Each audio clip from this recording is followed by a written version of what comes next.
Welcome. I'm your host, Anthony. How you doing? If you're new, make sure you subscribe. Definitely want you to check this video out, like it, but subscribe to the channel. All right. Miami Vice. Now, I know a lot of us always say season 1 was the best. No, it was season 2. But how many people ever really bring up season 3, season 4, or season 5 as being the best season? What I decided to do was give you, yes, you, the Miami Vice fanatic like myself, a reason to say why each season could be considered the best season, even though it might not, and most certainly isn't the best season. I thought it would be fun to do that, to give a case-by-case scenario for each season.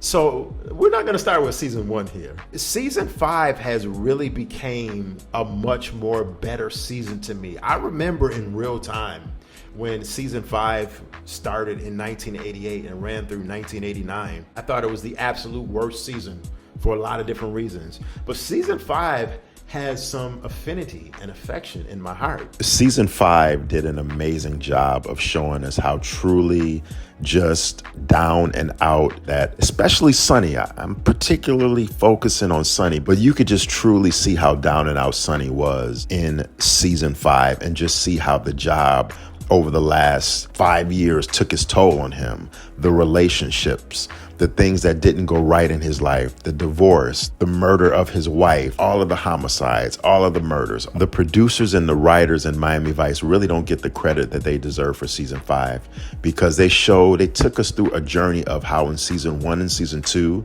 the unit and Sonny and Crockett were just so jolly, so happy, so fit, so athletic. So they had that hunger to do their jobs.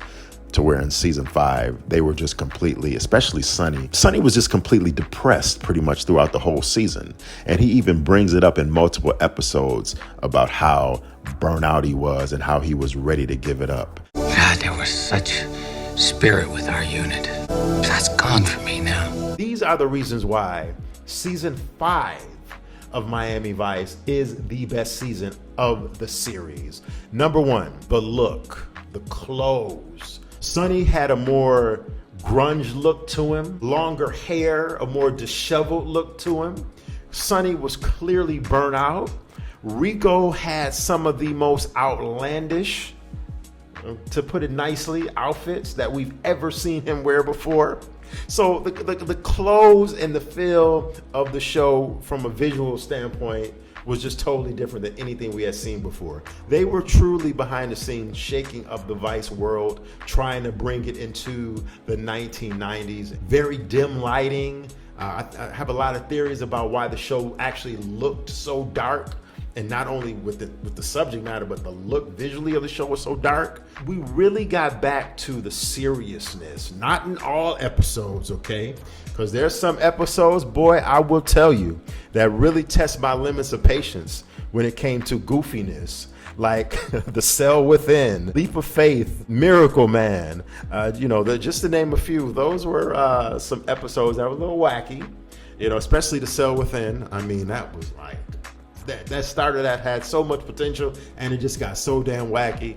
But mostly, I would say like 80% of the episodes of season 5 had a more serious tone to them than what we saw in season 4. The musical cues in season 5 by Tim Truman were a lot more darker, man. There was no more glossy new wave sounds from Jan Hammer, but instead we got more like a rock kind of guitar heavy riff cues from Tim Truman. The late 80s were getting more dark with the music as far as the pop music and the music in general that was popular. We went from new wave of the 80s and early mid 80s to groups like The Cure and more heavier rock, hard rock, heavy metal groups being more popular in pop culture in the 1980s. So Miami Vice's sound reflected that, and so did the musical cues from Tim Truman,